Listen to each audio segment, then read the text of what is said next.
الله أكبر الله أكبر لا إله إلا الله والله أكبر الله أكبر ولله الحمد. الحمد لله وكفى وسلام على عباده الذين اصطفى. أما بعد فأعوذ بالله من الشيطان الرجيم. بسم الله الرحمن الرحيم. يا أيها الذين آمنوا اتقوا الله ولتنظر نفس ما قدمت لغد واتقوا الله إن الله خبير بما تعملون. صدق الله العلي العظيم وصدق رسوله النبي الكريم.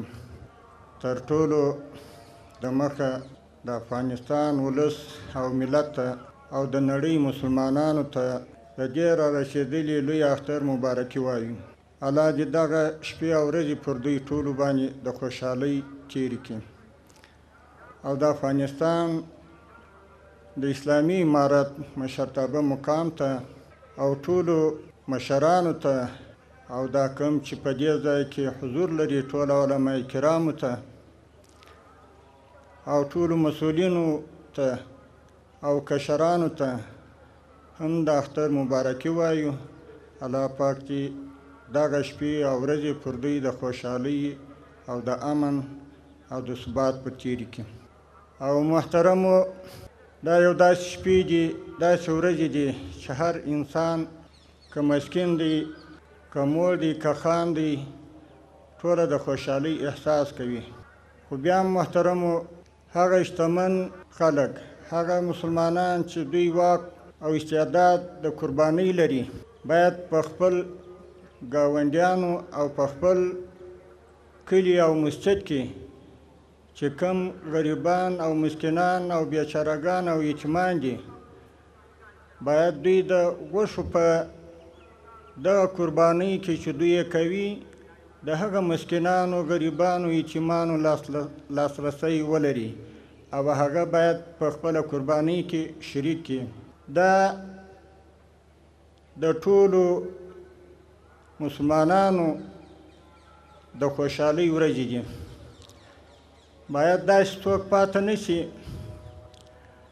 چې څه په کور کې تکلیف، غم او کم مشکل وي، نور ګاونډیان دې دا کوشش وکړي چې هغه د دغه مشکل او د دغه تکلیف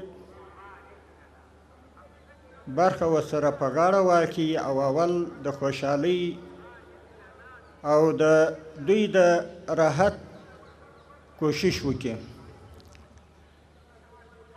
او بل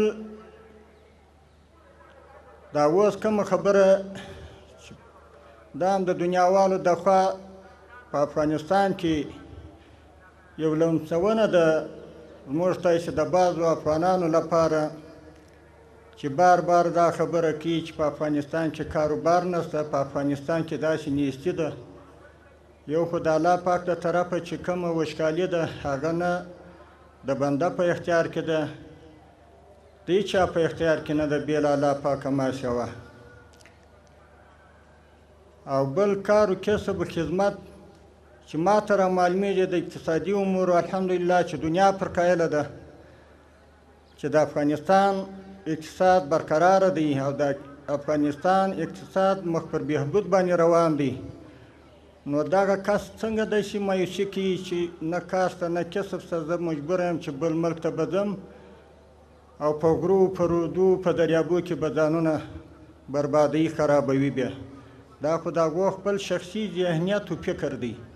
خو که موږ وګورو الحمدلله ټول په دې قایل دي، دنیاوال په دې قایل دي چې زموږ اقتصاد مخ په وړاندې روان دی. او بل تاسې وګورئ ورځ تر بلې مثلا زموږ پر لارو باندې، زموږ پر نورو کارو باندې ورځ تر بلې کارونه شروع دي او روان دي. بل دا هم یو زیری درکوو چې د سالنګ لویه لاره به انشاءالله د اختره بعده هغه به افتتاح کېږي. دا یو غټه خبره ده.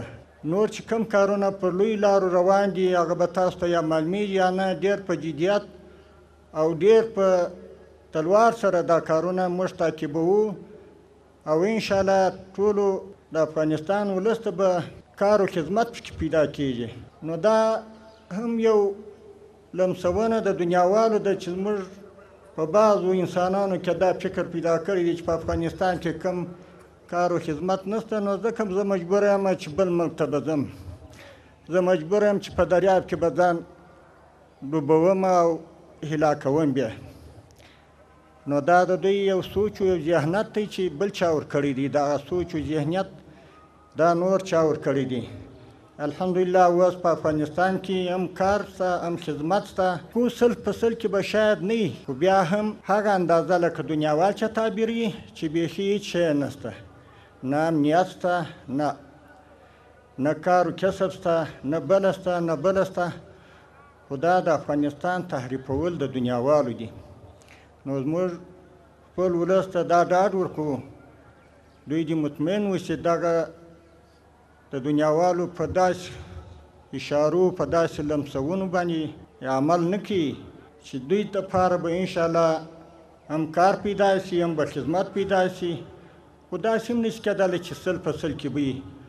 خو موږ ته چې رامعلومېږي الحمدلله چې څونه انسانان اوس په کارو باندې اخته شوي دي او څونه پروژې تطبیق شوي دي. دا ډېر خلک په خپل خدمتو، په خپلو کارو باندې اخته دي د خپلو بچیانو دپاره. د شپې د یو ګولې ډوډۍ د راوړلو توانو طاقت لري، هغه څه پیدا کوي چې خپل بچیانو ته راوړي. بله خبره، د کابل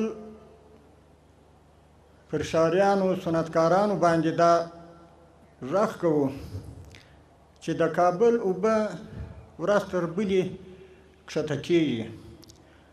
نو کوم صنعتکاران وروڼه چې دي هغه دې دغه کیندنې په افغانستان کې د څانانو نه کوي، ځکه د کابل اوبه ورځ تر بله کښته کېږي. دوی دې د رودو څخه د خپل دغه صنعت دپاره اوبه په ټانکرو، په نور کوم سامانونه چې لري په هغو کې دې راوړي. نو ځکه په کابل کې ډېر نفوس، ډېر خلک دي. نو موږ دا هیله لرو چې اول د اوبو سره سایه وشي، بیا ځایه مصرف نشي. او صنعتکارانو ته مو دغه خواهش او دغه مطالبه ده چې خپل د دغه صنعت دپاره دې دوی اوبه له بله ځایه څخه راوړي. نور تاسو ته د دغو مبارکو ورځو د ښه تېرولو په امید یو. الله پاک دې په ټول افغانستان کې د امن او فضا قائمه ولري. الله پاک دې د افغانستان اسلامي امارت تر ډېره پورې قائم او دایم ولري. او موږ تاسو ټولو ته دې الله پاک توان و طاقت او استمرار پر هغه لار باندې راکړي چې څنګه مو فکر و ذکر تر مخه هم و چې خپل موقف او مسیر بدل نه کړو. واخر دعوانا الحمد لله رب العالمين. صدق الله العلي العظيم.